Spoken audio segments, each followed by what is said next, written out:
Okay, so this news is actually breaking right now. Shout out to Baller Alert, who was the first outlet that we saw actually posted it. But last night, R. Kelly's team filed an emergency filing. I received the filing a little bit after midnight, so I believe that's why it's breaking right now, is because outlets are waking up. So in the emergency filing, they allege that R. Kelly was giving an additional dose of medication by prison staff, and they're alleging that because of that additional medication that he was instructed to take and that he actually took, he suffered a overdose. So they say that R. Kelly woke up allegedly on June 13th and he felt faint. He was dizzy. He started to see black spots. He got up and he fell. He crawled to the door of the cell and he lost consciousness then. At that point, he was placed on a gurney. He was taken by ambulance to a nearby hospital because they tried to take him to the hospital inside of or associated with the facility that he's in, but they couldn't help him, so they took him to an outside hospital. In that outside hospital, on the way to the outside hospital, his team alleges that it was overheard someone in the ambulance from the hospital say, this is going to open a whole new can of worms. R. Kelly's legal team then alleges that once he got to the hospital, it was then revealed that he had been giving an overdose quantity of medicine.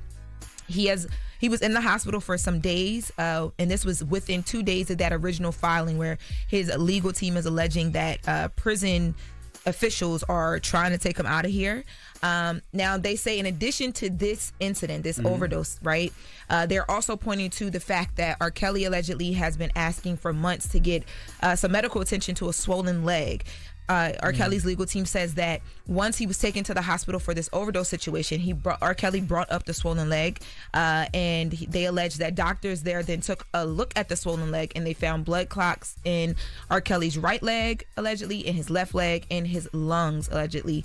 And R. Kelly's legal team is saying that R. Kelly was then told he should stay 7 days in that hospital for surgery, and then it would be an additional 2 weeks because of whatever care they were going to need to give him. But his legal team alleges that once the prison was contacted, R. Kelly was then removed against his will by guards from the prison and was not allowed to be treated.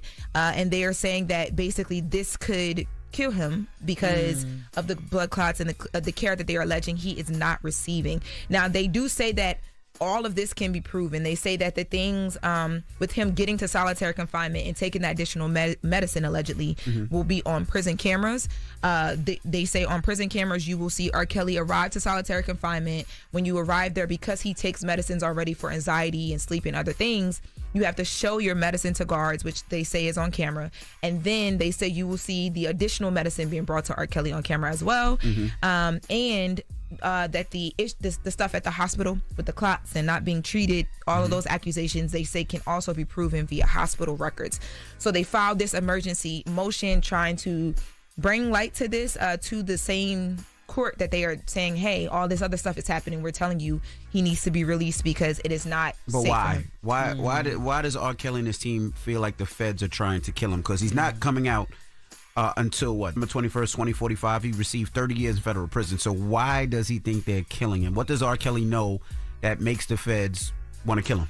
So according to R. Kelly's legal team in the first filing, and they reiterated in this one, that whole plot to uncover the fact that there were things that were done wrong when it came to, remember I talked about like the flipping of the witnesses and all these things that they're alleging happened. Basically, they're saying the government and the prison officials have been covering up the fact that they did whatever they needed to do to convict R. Kelly allegedly.